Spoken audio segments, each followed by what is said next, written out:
সুধী দর্শক, ভালো আছেন নিশ্চয়ই। আমন্ত্রণ আমাদের ক্রাইম ফিকশনে।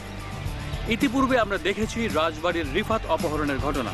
দর্শক, চলুন দেখে নেই গত পর্বের কিছু উল্লেখযোগ্য অংশ। একটার দিকে এই রনি রিফাতরে সাইকেলের পিছনে চড়াইয়া সোজা উত্তর দিকে মেলা করছে স্যার। ওনাকে লক করে দিয়েছেন।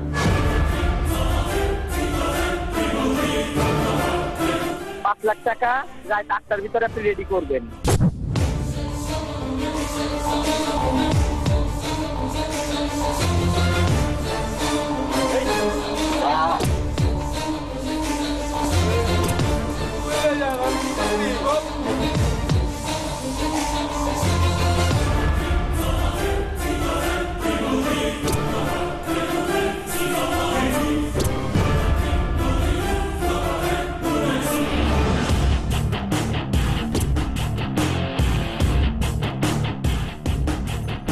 তুই আমাকে ভালোভাবেই চিনিস। বাঁচতে চাস তো ভালো ভালো বলে দে, রিফাতকে কোথায় রেখেছি।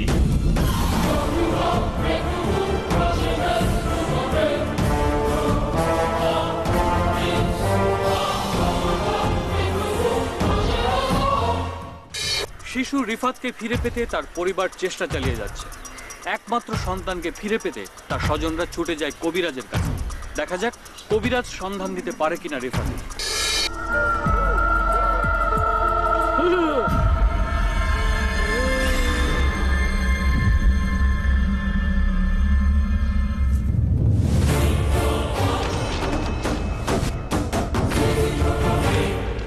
কি মনে করে আইসাস?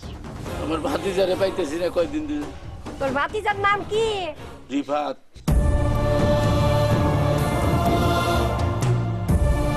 আচ্ছা আমি দেখি।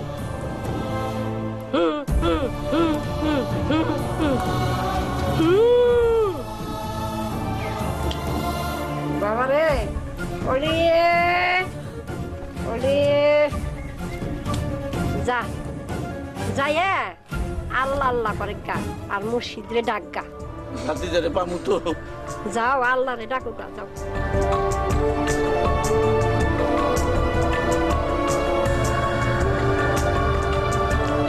ওই শোন, ও ভাইসে নাই, ওরে মাইরা ফালাইছে। তদবির করা যায় না? যে নাকি চইলা যায় তার জন্য কোনো তদবির হয় রে? আপনার হাদিয়া? হাদিয়া লাগবো না, যা।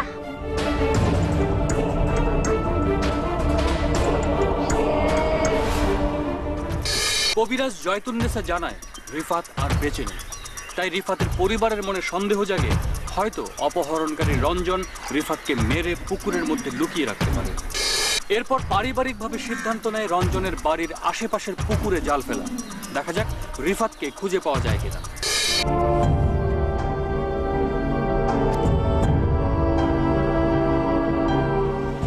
কিরে মামা, কেডা রে? এর আগে তো এলাকায় কোনদিন দেখি নাই। মামা আমারও তো মনে হইতাছে এই পিস আগে কখনো দেখি নাই। মামা যাই কস, একটা ঘাবলা আছে কিন্তু। কে? আমি রঞ্জন। দাঁড়া।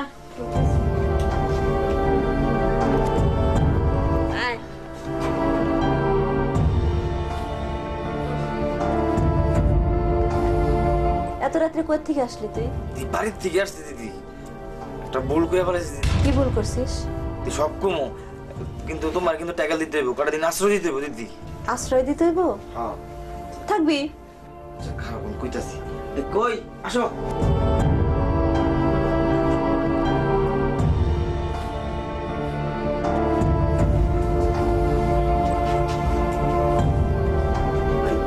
এটা কি? কইতাছি দিদি, আমার দিদি। এই মেয়ে, তোমার নাম কি? আমার নাম সোহেলি। প্রণাম করো, প্রণাম করো। আসসালামু আলাইকুম। এ রাম, তুই মুসলমান মেয়ে নিয়ে আসছিস? হ্যাঁ দিদি। দাদা তুই কি করলি? এটা কি করছাস? দিদি তুই তো আমার বিপদে ফেললি রে। দিদি আমি ভুল করছি দিদি, আমি আর কোনো পথ পাইতেছি না, তোমার কাছে আইছি দিদি। দিদি তোমার দুটো সরস দিদি, তোমার উদ্ধার করো।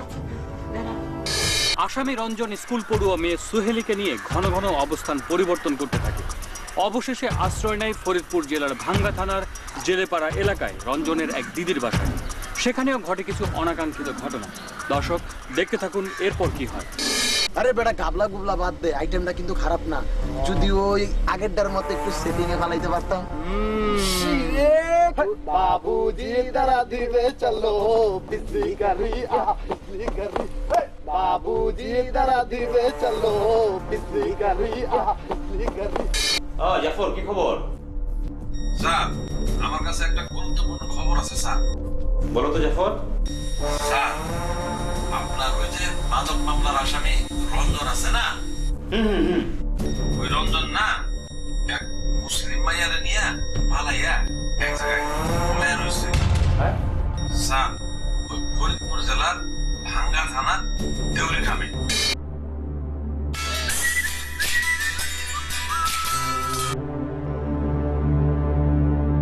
বাচ্চু মিয়া, আপনি কোথায় এখন?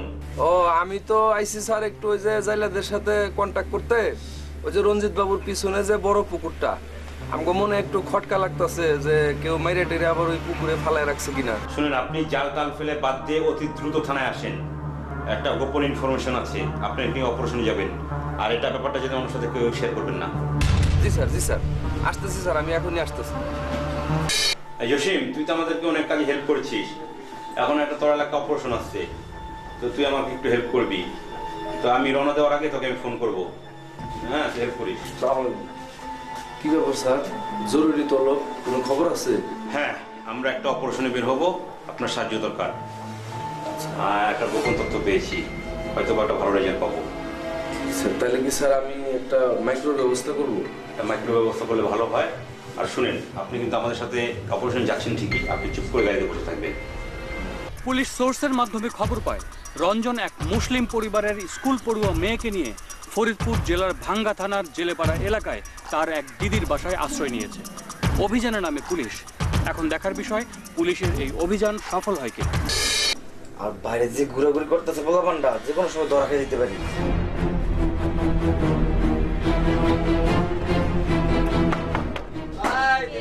বাইরে আহেন, আইলেই দেখতে পাইবেন কারা। এদিকে বাইরে আসেন। কে তোমরা? দিদি সালাম কালাম আদাব নমস্কার দেওয়া আমগো হাতে টাইম নাই। আপনার ঘরে কি কাম চলতেছে? হ্যাঁ কি কাম চলতেছে মানে? কি কাম চলতেছে মানে বুঝুন না? আপনার ঘরে তো অবৈধ কাজ চলতেছে। অবৈধ কাজ? সর্বনাশ, এটা কি বলে দেব, অবস্থা খুব খারাপ।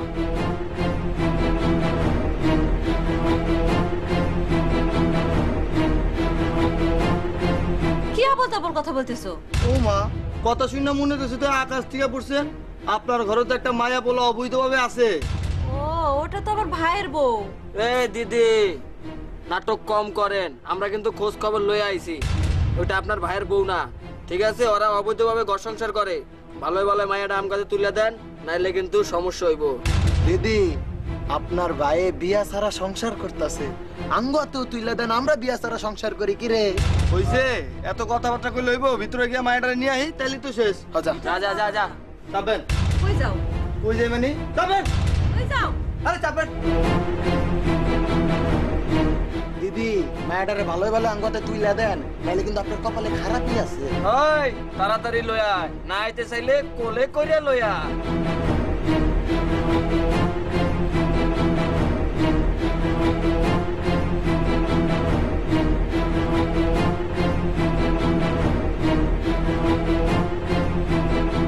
ওই বাবা, এই মায়া তো ভিতরে নাই রে। কসকি আরে জানলা দিয়ে পলাইছে মনে হয়। পালায়া যাইবো কই দিদি?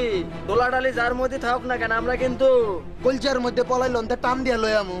আপনি তো জানেন আমরা ভালোর ভালো খারাপের খারাপ জমের এক শের। দিদি ভালোই ভালো মাইয়াটা আঙ্গো হাতে দে দে।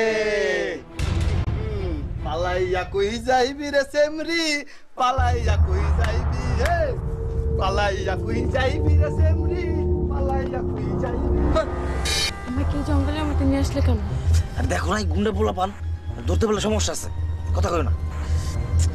কি যে একটা বিপদে আছি, এখন তো সমস্যায় পড়ে গেছি। এখন কোন দিকে যাই কও তো? চলো এখান থেকে উঠো। এই চুপ চুপ চুপ।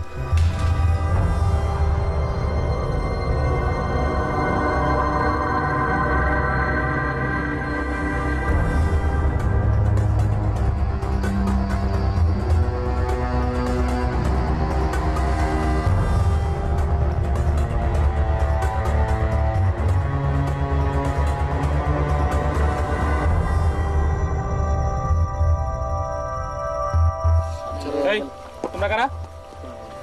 আমরা এলাকার ছেলে এখানে কি করছো? এই যে বসে একটু কথা বলতে স্যার। এখানে একটা মেয়েকে এবং একটা ছেলেকে দেখেছো? হ্যাঁ স্যার।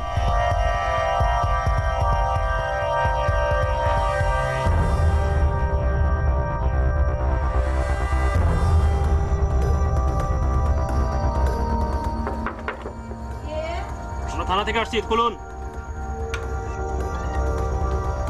আপনারা?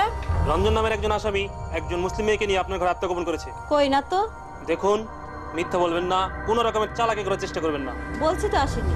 এই মিথ্যা কথা বলবেন না, আমরা যথেষ্ট প্রমাণ আছে আপনার ঘরে আত্মগোপন করে আছে। যান, নিয়ে আসুন। আসছিল, তবে চলে গেছে। এই তো কথা বের হচ্ছে। সার্চ করুন।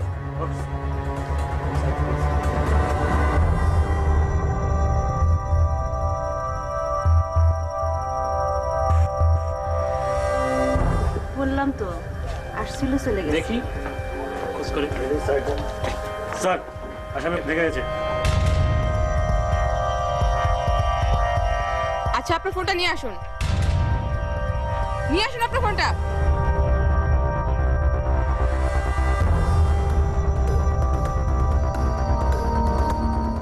আচ্ছা শুনুন, আপনার ভাইকে একটা ফোন করুন আর ফোনটা লাউড স্পিকারে দিবেন। ওকে, ফোন করুন। আপাই ফোন দিছি।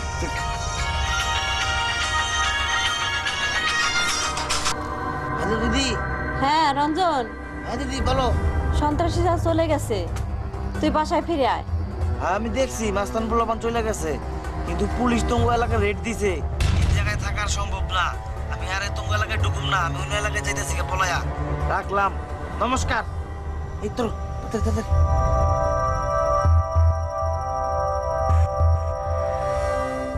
ওরা আশেপাশে আছে।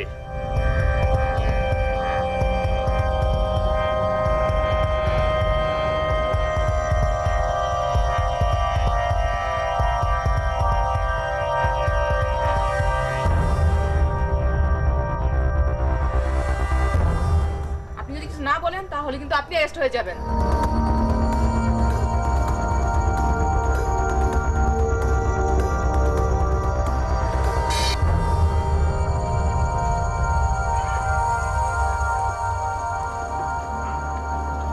তোমরা এলাকার প্রত্যেকটা মনে মনে বন্ধু বান্ধবকে ইনফর্ম করে দাও যাতে ওই এলাকা থেকে পালিয়ে যেতে না পারে। আর শোনো, রঞ্জন একজন অপহরণ মামলার আসামি। ও যদি কোনো রকম মিসিং হয় তাহলে তোমাদেরকে ধরে নিয়ে যাবো। Let's move.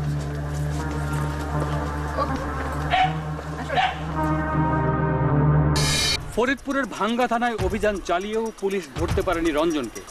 রঞ্জন এলাকার বখাটে ছেলেদের হাত থেকে বাঁচতে জানালা দিয়ে পালিয়ে যায়। এরপর পুলিশের উপস্থিতি টের পেয়ে এলাকা ছাড়ার সিদ্ধান্ত নেয়। এদিকে পুলিশ রঞ্জনকে না পেয়ে তার দিদিকে ধরে নিয়ে আসে আর এলাকার যুবকদের মাধ্যমে রঞ্জন ও মেয়েটির বিষয়ে খবর ছড়িয়ে দিতে বলে, যেন ওরা এলাকা ছেড়ে পালাতে না পারে। দেখা যাক এরপর কি হয়। স্যার, উনি মনে হচ্ছেন স্যার রিফাত অপহরণ মামলার অন্যতম আসামি রঞ্জনের বোন। ও আচ্ছা, তো ওনাকে এনেছেন কেন? স্যার, ওনাকে এনেছি আমরা গোপন সংবাদের ভিত্তিতে জানতে পারি রিফাত অপহরণ মামলার অন্যতম আসামি রঞ্জন ফরিদপুরের ভাঙা থানার দেউরি গ্রামে ওনার ঘরে পালিয়ে আছে। রঞ্জনকে ধরতে পারেননি? না স্যার, আমরা রেড দিয়েছি কিন্তু রঞ্জন পালিয়ে যায়, যার ফলে ওনাকে ধরে নিয়েছি। স্যার, কি ব্যাপার বলুন, আপনার ভাই কোথায় লুকিয়ে আছে? আমি জানি না স্যার। জানেন না? তখন থেকে একই কথা বলে যাচ্ছে। মিস দীপা, ওনাকে ভিতরে নিয়ে যান। আপনার টেকনিক অ্যাপ্লাই করে দেখুন ওনার কাছ থেকে কিছু বের করা যায় কিনা। ওকে স্যার, আসুন। স্যার, আসামি ধরার ব্যাপারে আমরা ওখানে লোকাল কিছু ছেলে পেলেকে ডিপ্লয় করেছি। অল্প কিছুক্ষণের মধ্যে হয়তো আমরা আসামি পেয়ে যাব। Good, carry on please. Thank you sir.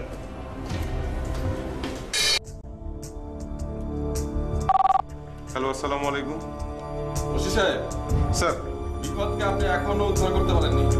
Sir, আমরা এগোচ্ছি স্যার। আপনি যেভাবে অর্ডার দিয়ে গেছিলেন স্যার, আমরা সেভাবে এগোচ্ছি। দেখুন, উপর থেকে আমার উপর প্রচন্ড চাপ আসছে।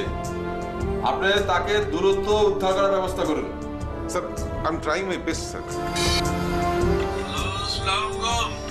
লোকে উজ্জ্বল, শোন, ওই সজ্জন কান্দার রাসেল আছে না, কি মাদক টাদক খায়? ব্যবসা তো করে শুনছিলাম। মাঝে মাঝে ব্যবসাও করে। শোন, ওর একটু খবর লাগাতো। আসামি রাসেল ও রঞ্জনকেও গ্রেপ্তার করা হয়নি কেন? স্যার, অপহৃত রিফাত উদ্ধারের ব্যাপারে আমাদের সমস্ত সোর্স এবং ফোর্সকে আমরা স্যার কাজে লাগিয়েছি। আর আসামি রাসেল এবং রঞ্জনের ব্যাপারে যদি বলেন, তারা খুব ধুরন্ধর স্যার, তারা পেশাদার ক্রিমিনাল, তারা পালিয়ে আছে স্যার, সে কারণে আমরা ধরতে পারছি না। আর আমাদের অফিসার হিরণকে স্যার এই ব্যাপারে আমরা কাজে লাগিয়েছি। 18 মতো লেগে আছে সে, আশা করি স্যার খুব শীঘ্রই তারা ধরা পড়বে। দেখুন, যত রকম প্রযুক্তি আছে প্রযুক্তি ব্যবহার করবেন এবং তারা কোথায় কোন অবস্থায় আছে তাদেরকে চিহ্নিত করে দ্রুত গ্রেপ্তারের ব্যবস্থা করবেন।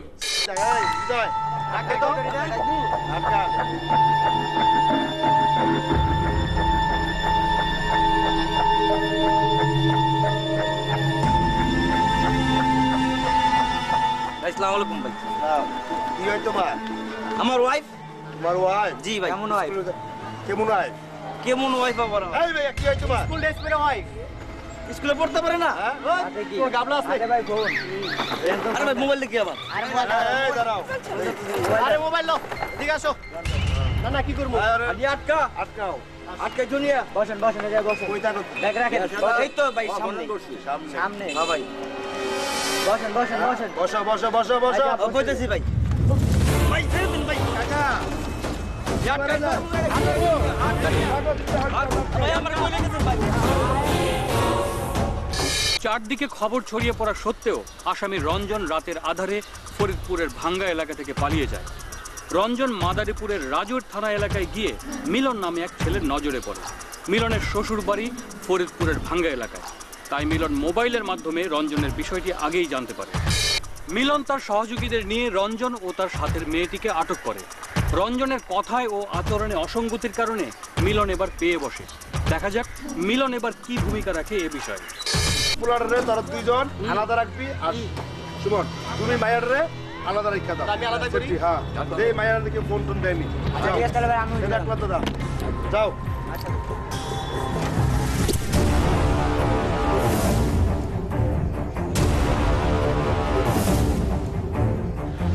দাদা একটু হইতাছে। এখানে কেন আনছেন? কেন আছি? বসো ভালো করে বসো না। কি নাম তোমার? এখানে কেন আনছেন না? কি নাম তোমার? বাসায় যাবো। বাসায় যাবা? এটা তো বাসাই। এটা বাসা না, এত সুন্দর বাসা। ভাই প্লিজ আমাকে বাসায় যাইতে দেন ভাই, প্লিজ ভাই, আমি বাসায় যাবো। কি নাম তোমার? আমার সর্বনাশ করবেন না ভাই, তোমার কোনো ক্ষতি করবো না। ভাই প্লিজ আমাকে বাসায় যাইতে দেন ভাই, প্লিজ ভাইয়া। রে কিছু কইছে রে? বলে না তো। হ্যাঁ, এই মেয়ে তোমার নাম কি? তোমার নাম কি? সোহেলি। ওই ছেলের নাম কি? রঞ্জন।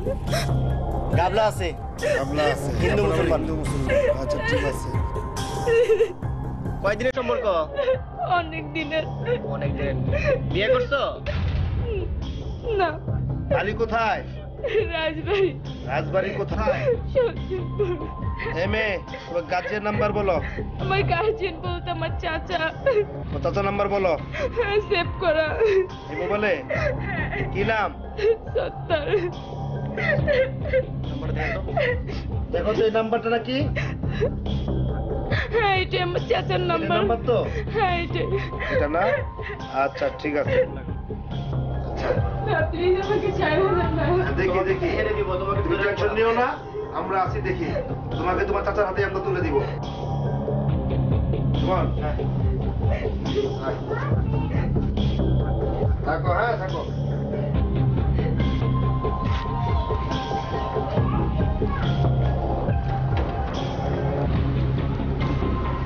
কিরে মেতে নামা নিলি কে? তুই নামা নিছি কি? পরে কম ব্যবসা করব। কি ব্যবসা করবি? আছে পরে কম নে। আচ্ছা তুই ব্যবসা কর, আমি আসতেছি। ঠিক আছে? আচ্ছা শোন, কেমন আছিস না? যা যা। আচ্ছা আচ্ছা।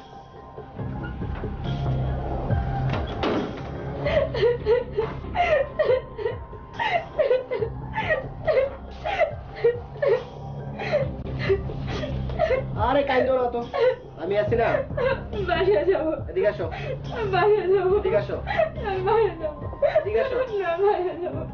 এদিকে আসো।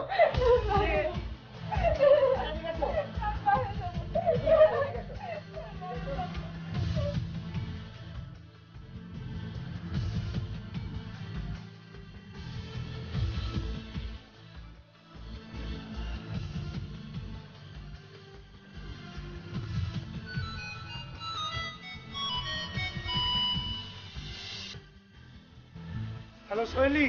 জি না, শৈলী না। আপনি কে? আপনি আমাকে চিনবেন না। আচ্ছা, আপনি কোন এলাকার থেকে বলছেন? আমি মাদারীপুর রাজত থানা বিশিদপুর গ্রাম থেকে বলছিলাম। আপনি এই নাম্বারটা পেলেন কোত্থেকে?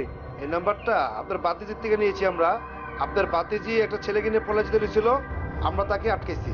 দেখেন ভাই, আমার বাতিজির যেন কোনো ক্ষতি না হয়। আপনার বাতিজি আমাদের কাছে আছে, আপনি এই নিয়ে টেনশন করেন না। আপনার বাতিজিকে যদি সহজসলমত ভাবে পেতে চান তাহলে কিছু খরচ বরচ আছে আমাদের, 20,000 টাকা মোবাইলের মাধ্যমে পাঠিয়ে দেন। 20,000 টাকা? হ্যাঁ, 20,000 টাকায় আমাদের কাছে দিতে হবে মোবাইলের মাধ্যমে। আর এত কথা বলার টাইম নাই, ফোনটা রাখি। এদিকে মিলন রঞ্জন ও মেয়েটিকে আলাদা রাখার সিদ্ধান্ত নেয়। মেয়েটির কাছ থেকে মোবাইল নিয়ে তার অভিভাবক সাত্তারকে ফোন করে 20,000 টাকা দাবি করে। সাত্তার বিষয়টি থানায় ফোন করে জানায়। ওই যে সোহেলির আমার বাস্তি রঞ্জন নামের এক আসামি যে নিয়ে অরণ্যে পালায় গেছে, তার চাচা। হ্যাঁ চিনছি, কি খবর বলেন? ওই ব্যাপারে একটু কথা বলতে চাইতেছি স্যার। বলেন। ওরা পালায় যাবার সময় মাদারীপুর জেলার রাজৌর থানায় মিলন নামে একটা ছেলের কাছে নাকি ধরা পড়ছে। তাই নাকি? আমি তো ওরই খুঁজতেছি। আচ্ছা, এবার গ্রামের নামটা এবং ইটা আবার বলেন তো, আমি একটু নোট করে নিচ্ছি।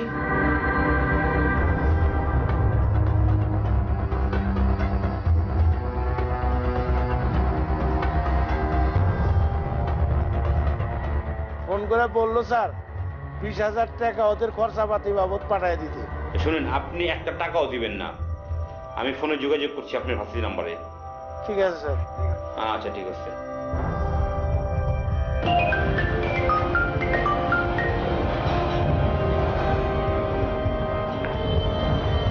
হ্যালো, কে বলছেন? আসসালামু আলাইকুম, এটা কি রাজীব থানা?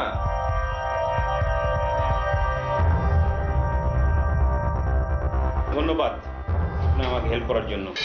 সোহেলের চাচা সাত্তারের কাছ থেকে রাজুর থানা এলাকায় মিলন কর্তৃক রঞ্জনের আটক হওয়ার সংবাদ পেয়ে তদন্তকারী পুলিশ কর্মকর্তা হিরণ যোগাযোগ করে রাজুর থানায়। তারপর মিলনের বিষয়ে বিস্তারিত খোঁজ খবর নিয়ে তাকে ফোন করে। রঞ্জনকে আলাদা ঘরে আটকে রেখে মিলনের বন্ধুরা সোহেলের দিকে নজর দেয়। এদিকে হিরণের ফোন পেয়ে মিলন ঘাবড়ে যায়। তারপর রাজবাড়ি থেকে রাজুর থানার উদ্দেশ্যে রওনা হয় পুলিশ। দায়িত্ব দেওয়া হয় মিলনকে, যেন কোনো অবস্থাতেই পালিয়ে যেতে না পারে কাঙ্ক্ষিত আসামি রঞ্জন।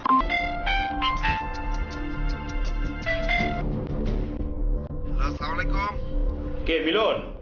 জি মিলন বলছিলাম, আপনি কে? আমি তো জম, আমি পুলিশের লোক বলছি। তুই সোহেল নামের একটি মেয়েকে আটকে রেখেছিস এবং এর সাথে রঞ্জন নামে একটা ছেলে।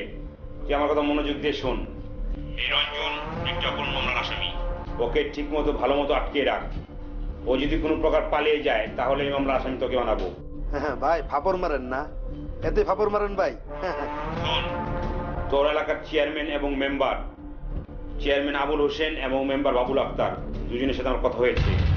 কোনো প্রকার চালাকি করার চেষ্টা করবি তাহলে কিন্তু তোকে আমরা ধরে নিয়ে আসবো।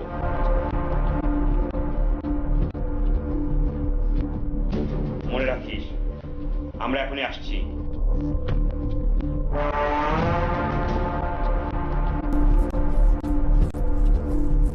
ভাইয়া চাচার কাছে ফোন দিয়েছিলাম, চাচার থেকে খরচপাতির জন্য 20,000 টাকা চাইছিলাম। হ্যাঁ, ভাপর দিতে গিয়া উল্টা ভাপর পেরা গেছি গা।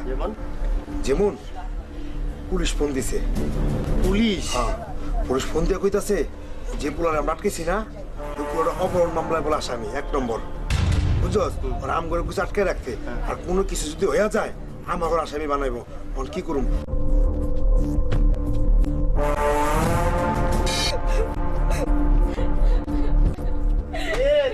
খুবই মজা হইতেছে। মারা দিকে ভাই, আমার ব্যবহার মজাকে তোরে মার মারা দরকার। কেন না? এই কে ফোন করেছিল? ভাই আমি স্যার। আসসালামু আলাইকুম। কোথায় আসামি কোথায়? স্যার আমরা রাখছি স্যার। কই? এ কিসে? ভাই ওঠ। ল পুলিশ বলে ভাই আসামি রঞ্জনকে মিলনের কাছ থেকে বুঝে নেয় রাজবাড়ী থানার পুলিশ। উদ্ধার করে রঞ্জনের সাথের সেই সোহেলি নামের মেয়েটিকে। দর্শক, দেখা যাক রঞ্জন এবার রিফাত অপহরণের বিষয়ে কি তথ্য দেয়। নমস্কার স্যার। স্যার, এই সে আসামি রঞ্জন। রঞ্জন? আর এই সেই মেয়েটি? ইয়েস স্যার, ওর নাম সোহেলি। দীপা, আপনি এক কাজ করুন, আপনার রুমে গিয়ে ওকে আলাদাভাবে জিজ্ঞাসা করুন। ওকে স্যার, আসুন। আর আপনারা এই হাজতে নিয়েছেন। Okay sir. সাথে স্যার আসছেন, আমি ওনাকে নিয়ে আসছি। ওকে স্যার, চলুন চল।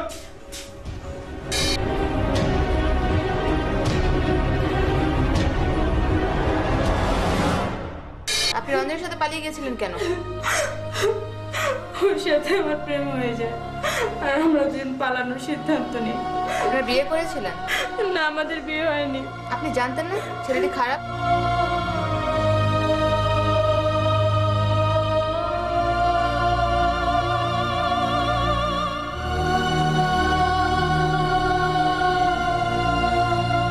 থামুন। ইদানিং আপনার মতো অনেকেই ভুল করে নিজে সর্বস্ব হারাচ্ছে। আর হ্যাঁ, আমরা চেষ্টা করবো আপনার ফ্যামিলির কাছে আপনাকে ফিরে দেওয়ার জন্য। সোহেলি নামের মেয়েটিকে আলাদা রুমে জিজ্ঞাসাবাদ করা হয়। সোহেলি তার উপর ঘটে যাওয়া সব ঘটনার বিবরণ দেয় এবং কান্নায় ভেঙে পড়ে। দর্শক, এবার রঞ্জনের দিকে দৃষ্টি দেওয়া যাক। দেখা যাক রঞ্জন রিফাতের বিষয়ে মুখ খুলে কিনা।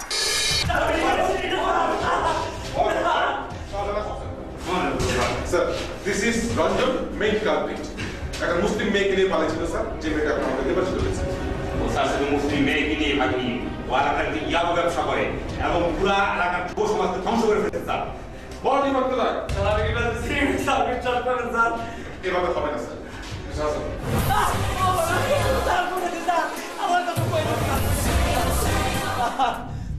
স্যার, আমার বাড়ির পাশে স্যার বরফ শিলের সেফটি টিকে দিয়েছে স্যার। সেপটিক ট্যাঙ্ক মানে? মাইরা বলে দিয়েছে।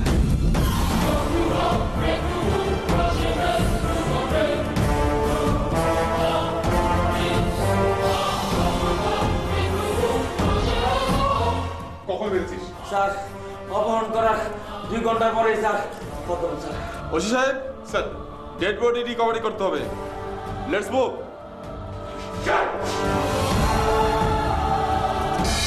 দর্শক, রঞ্জনকে জিজ্ঞাসাবাদ করলে সে জানায় রিফাতকে তারা মেরে ফেলেছে। এই সংবাদ শুনে সবাই থমকে যায়।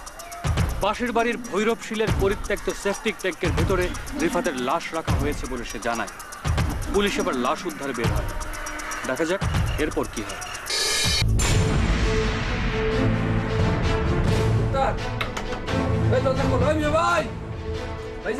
বন্ধু, কি কোনো খবর আছে?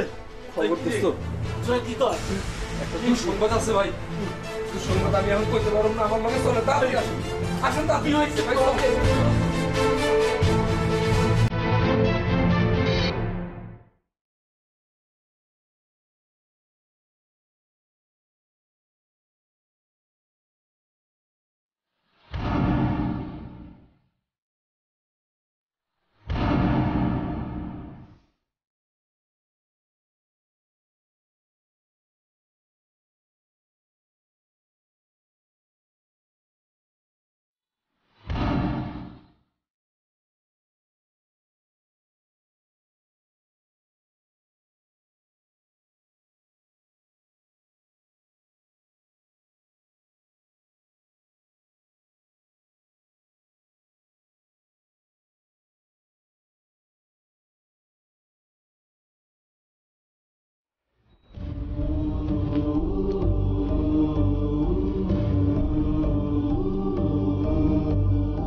রিফাতের লাশ উদ্ধারের পর রঞ্জনের স্বীকারোক্তি অনুযায়ী তার আরেক সহযোগী রাসেলকে খুঁজতে থাকে পুলিশ।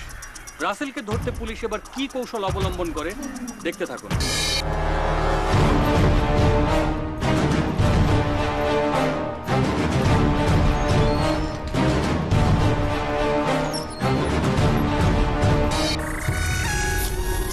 হ্যালো হ্যালো আপু কে দেলোয়ার বলছেন? জি বলছি, কে বলছেন প্লিজ? আচ্ছা, আমাকে চিনবি না? এই তোর সাথে রাসেল আছে না? রাসেল? আচ্ছা, আপনি কে বলছেন সেটা বলেন আগে। এই আমি তোর বাপ বলছি, আমি পুলিশ অফিসার বলছি।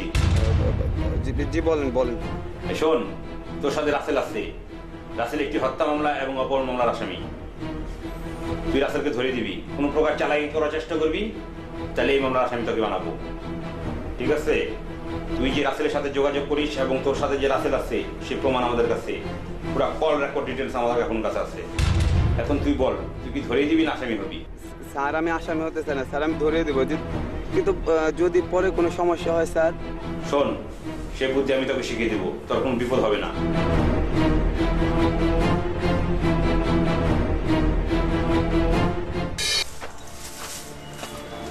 রাসেল, দোস্ত, তুই আমাদের এখানে পালাই রয়েছিস না? ব্যাপারটা পুলিশে জানাজানি হয়ে গেছে। তাই নাকি? হ্যাঁ। তাহলে এখন কি করবো? কি করবি তোর এখান থেকে নিরাপদ না।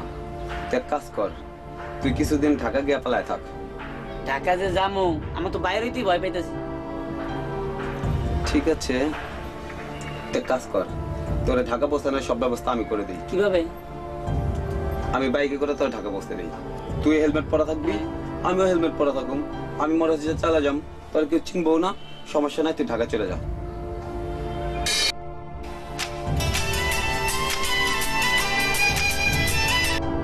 হ্যালো, আসসালামু আলাইকুম স্যার। হ্যাঁ রফিক। জি স্যার। কোথায় আছেন? স্যার আমি নদীর পার স্যার। রিফাত হত্যাকাণ্ডের মূল আসামি রাসেল দৌলতদিয়ার ঘাটের আশেপাশে আছে। ওই সোর্স দেওয়ার ধরিয়ে দিবে। আপনি ফোর্স নিয়ে ইমিডিয়েট সেখানে চলে যান। স্যার আমি চিনব কিভাবে স্যার? দেলোয়ার এবং রাসেল একটা অ্যাপচেক গাড়ি নিয়ে যাবে সেখানে। দুজনের মাথায় হেলমেট পরা থাকবে। Okay sir.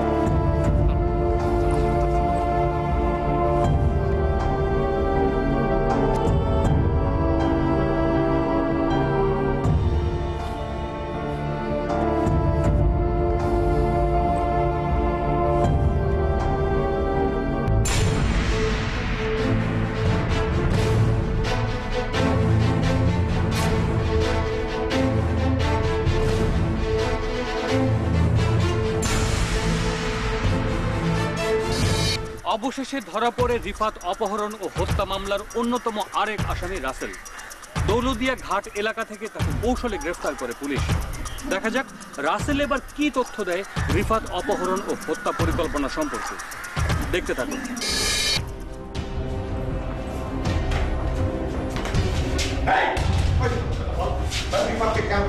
আমি জানি না স্যার, সত্যি আমি জানি না স্যার। ঠিকঠাক কথা বল।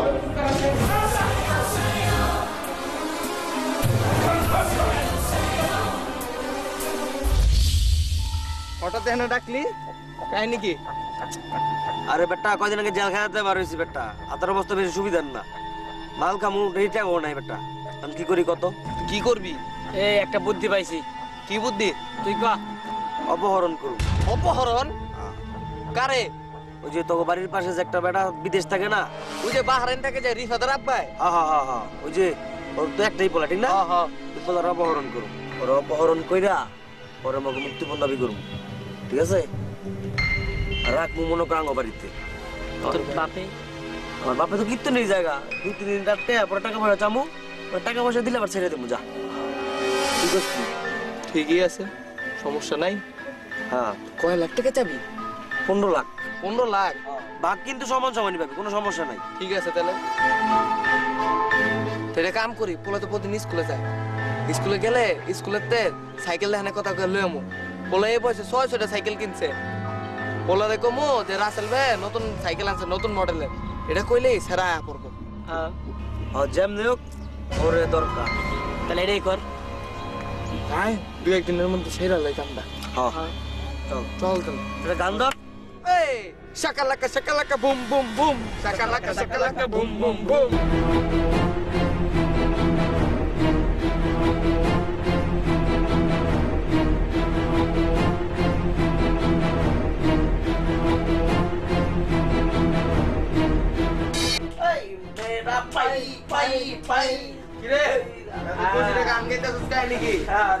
কি করবো সময় কালে না বসো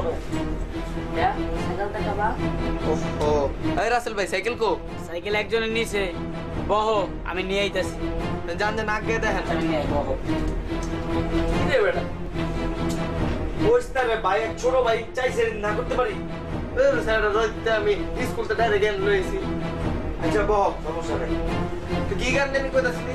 ওই জাকা লাগা ভাই ও একটা নাচ দিছে ভাই বুঝছস? গা এই জাকা লাগা দেনা দে ও তোলা না। এই মন বলে দে ও জাকা না। এই মেরা পাই যা মশালা। কি ভাই সাইকেল কো? ছোট ভাই নিচে তো ফোন করছি নিয়ে আইতাছে। খিদা লাগছে? হ্যাঁ। আচ্ছা ধরো জুসটা নাও। লো খাও। নাও নাও দে আইছি। বে খুলে পড়ছে না খুলে দাও। লো হ্যালো ভাই হ্যালো।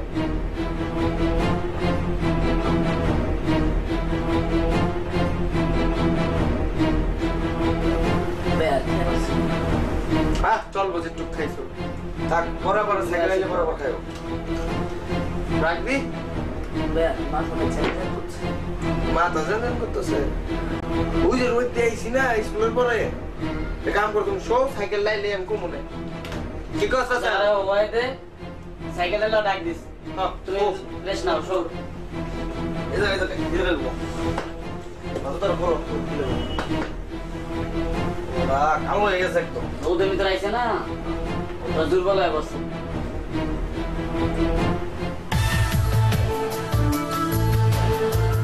ঘুমাইছি নি? ঘুমাই গেছে। এই রাসেল ভাই কি মিলালেন? ছেড়ে দিয়ে অনেক ঘুমাই গেল। আর একটা অরিজিনাল মান মিলাইছি। তখন কি করবি?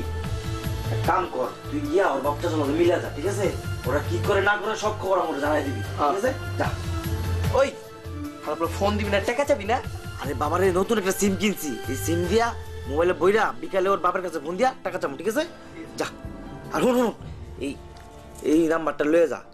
ওর চাচা যেটা ঢাকায় থাকে এর কাছে নাম্বারটা দিয়ে কবি আপনি ভাতিজার যদি খবর পাইতে চান এই নাম্বারটায় ফোন দিয়া খবর নিতে পারবেন। যা। এর আবার কেমন কত হইলো? ওর চাচারে কমু এই নাম্বারে ফোন দিতে। আরে বাবা রে তুই বুঝবি না তুই ছোট বলা পান তোর চুল বড় হয়েছে বুদ্ধি এখনো খুলে নাই। যা।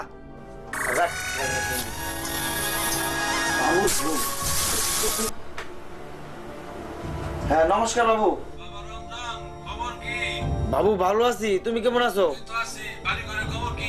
ভগবানের কৃপায় সবই ভালো আছে তোমার খবর কি? এই তো আছি আমি তো কাল সকালে আয়া পড়তেছি। কালকে পড়তেছো? তোমার না 3-4 দিন থাকার কথা। কালকে আয়া পড়তেছে রনি কি কয়? আরে আসার কথা ছিল না কিন্তু কাজ শেষ তো তাই আইসা পড়তেছি। ও আচ্ছা সমস্যা নাই আহা পড়ো এদিকের অবস্থা সবই ভালো আছে। আচ্ছা ঠিক আছে। আচ্ছা সমস্যা নাই আহা পড়ো। আচ্ছা রাখলাম নমস্কার। সর্বনাশ বাবু তো কালকে আয়া পড়তেছে। কালকে আয়া পড়বো তখন কি করবি? এখন কি করতে পারি ক? হন যদি পোলারে টাকা লাই ছেড়ে দেই হয়তো ভাই যে কয়ে দিব যে রনি ভাই আমার সাইকেল করে লয়ে আইছে স্কুলে আনতে। আরে তোমার একলা চিনে না সবাইরে কিন্তু চিনে। আরে তোরে একলা চিনে না আমরা তিনজন চিনে। তেন কি করবি ক? একটা কাম করি অনেক খালাস করে দেই। হয় হলি মেলে আরে ভালো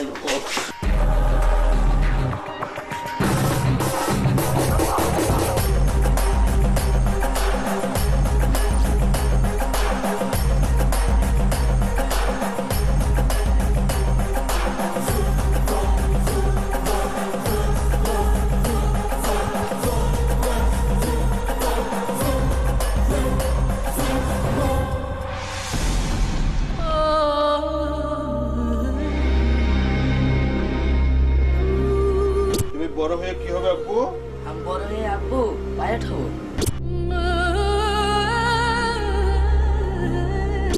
তুই বাপ বেটা পাগল।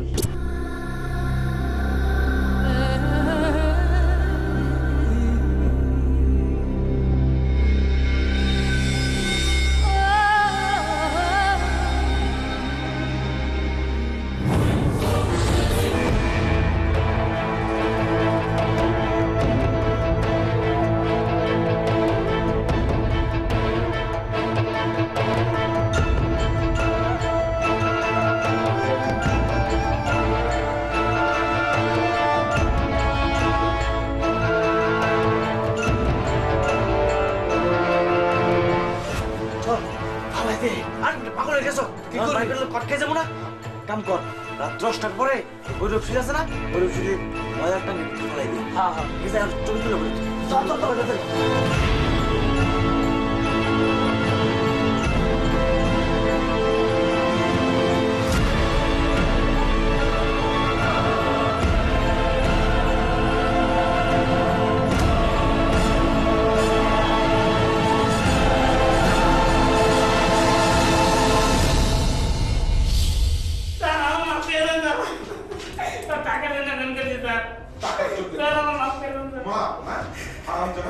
তোদের মতো সন্ত্রাসী অপহরণকারী মাদক ব্যবসায়ী আর সমাজের সব রকম অপকর্মের সাথে জড়িত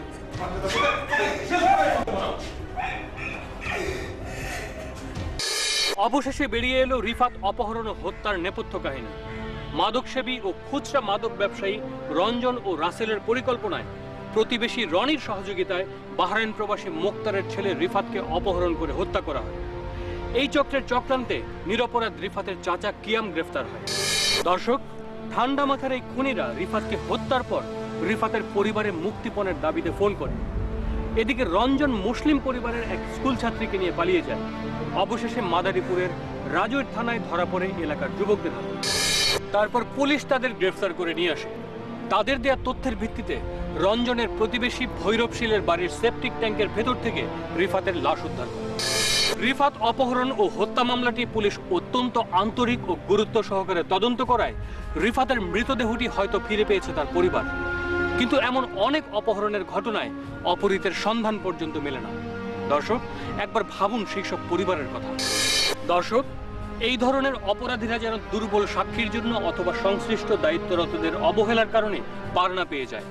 আমাদের সকলের উচিত দ্রুততার সাথে এই সকল চিহ্নিত অপরাধীদের আইনের আওতায় এনে শাস্তির ব্যবস্থা করা আর প্রচার মাধ্যমে এইসব ঘটনাগুলো গুরুত্ব সহকারে প্রচার করা।